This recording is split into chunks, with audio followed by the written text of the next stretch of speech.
इंशाल्लाह अगली पेशी पे आमिर फारूक होगा या हम होंगे, ये आपको बता दें। क्यों बसे धोखे और किसके कहने पर इमरान खान के केस सुन रहा है, क्यों नहीं ट्रांसफर करता हूं इन केसों को। इंशाल्लाह अगली पेशी में बताएंगे उसको। हाई कोर्ट में भी 8 सालों से जो मुसल्लत, जो गुंडे बदमाश जो है सियासतदान, उनकी छुट्टी करवाएंगे।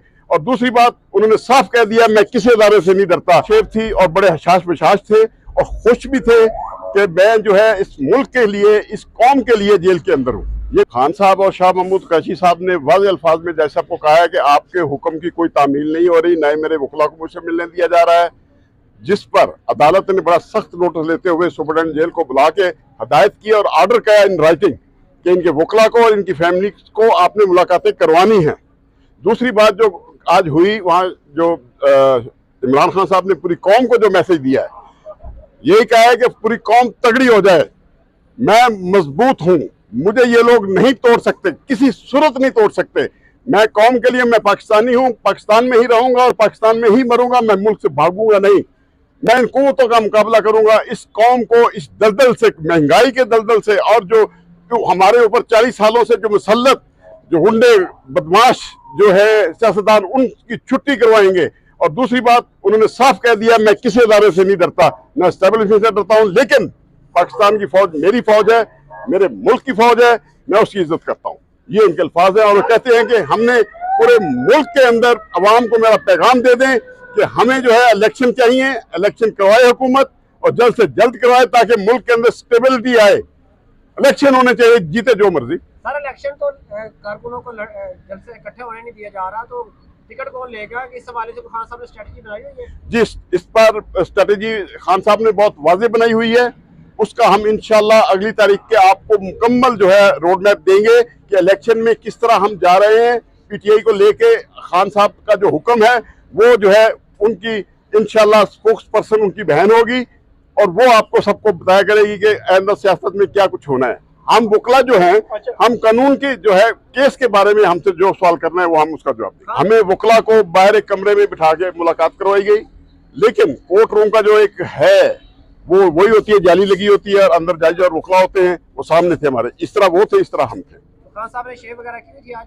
बिल्कुल शेव थी और बड़े हशाश बशाश थे और खुश भी थे कि मैं जो है इस मुल्क के लिए, इस कौम के लिए जेल के अंदर हूँ। ये भी आपको बता दूं। उनको खबरें हैं सारी बाहर की? जी, वो खबरें का तो इस बात का तो इल्म नहीं, लेकिन वो एक बात कहते हैं कि मेरे मुल्क के अदारा जो है अदलिया स्पेशली, उसको तबाह किया जा रहा है। कुछ अदारों ने उनको यरगमाल बनाया हुआ है, उनको भी आजाद करवाना है। मुझे चाहे कुछ हो जाए, पैगाम है पूरी कौम के लिए, अपनी अदालतों को मजबूत करो। नवाज शरीफ के हवाले से उनको कुछ बताया गया? पता है नवाज शरीफ को बहुत बड़ा रिलीफ मिला? जी, बताया, उनको सारा पता था कि कल जो नवाज शरीफ को जिस तरह मिली, उसकी अपील भी बहाल हो गई, जमानत भी मिल गई, और यहाँ तक के जो कानून कहता है कि इमरान खान को ये कागजात जो है केस के दिए जाए, वो आमिर फारूक साहब ने पिटीशन डिसमिस कर दी, बात ही नहीं सुनते। आज ये पैगाम दे दिया है कि आमिर फारूक के पास मेरा कोई केस ना सुनवाया जाए। अच्छा सर, आमिर फारूक के हवाले से आपने, अब पीटीआई की जो लीगल टीम है 3 से 4 दफा यही बातें कर चुकी है और यही इन पर अमल भी किया गया है, लेकिन उसके बाद फिर आप आमिर फारूक के पास ही चले जाते हैं। जाते नहीं, आमिर फारूक चीफ जस्टिस ने मार्किंग उसने खुद करनी होती है, खुद वो पिटिशनों को नंबर लगवा के अपने पास रख लेता है। इंशाल्लाह अगली पेशी पे आमिर फारूक होगा या हम होंगे, ये आपको बता दें। इसके पीछे कैसे? देखिए, हम अदालत का हिस्सा हैं, हम वकील जो हैं अदालत का हिस्सा है, अदालत में हमारे साथ चलना होता है। अगर एक आदमी कहता है, शरेआम कह रहा है कि मुझे इस पे एतमाद नहीं है, कोई किसी किस्म का मुझे नहीं है इस पे एतमाद कि ये शख्स मेरे साथ इंसाफ करेगा, एक दफा नहीं कई दफा कह चुका था, वो शख्स क्यों बसे धोखे और किसके कहने पर इमरान खान के केस सुन रहा है, क्यों नहीं ट्रांसफर करता हूं इन केसों को। इंशाल्लाह अगली पेशी में बताएंगे उसको। हाई कोर्ट में भी आप नहीं सुन सकते, ना ही आपके पास सुनाना चाहते हैं, जो फैसला करना करो। ये वकील कर रहा तब मैंने आना था, और मैंने आपको पहले भी आपके व्लॉगर्स पे बता चुका हूं जो कुछ अदारे कर रहे हैं। जब मैं आप साफियों को भी बता दूं, अरशद शरीफ का अगर आज तक कातिल नहीं गिरफ्तार हुआ तो कल को आपको पकड़ने वाला भी कोई गिरफ्तार नहीं होगा।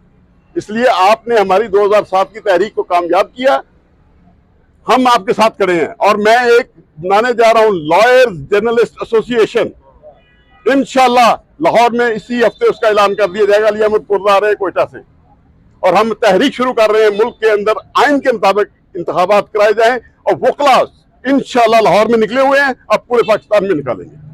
आप ऑफिशियली आप पीटीआई टीम का हिस्सा बन गए हैं। जी हम, मैं और सिकंदर जुल्करनैन। ठीक, आप किस तरह के केसेस देखेंगे?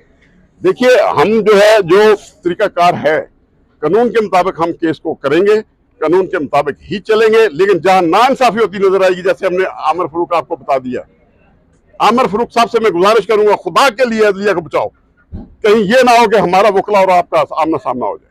अच्छा जी, लेकिन सर जब उनसे आमिर फारूक से रिलीफ मिलता रहा तो उस वक्त कब मिलता रहा? कभी नहीं मिला उससे।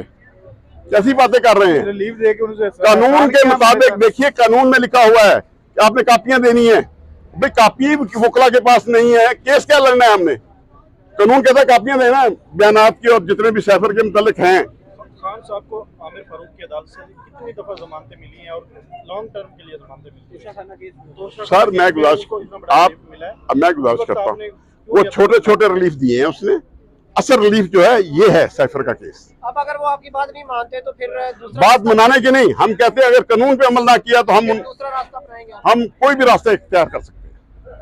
हमें इंस्ट्रक्शंस मिल गई हैं आज खान साहब से भी और शाह महमूद कुरैशी साहब से भी कि हमें एतमाद नहीं है आमिर फारूक पे। बड़ी कोर्ट में कह देना उसको, फिर हाथापाई है। हाथापाई नहीं।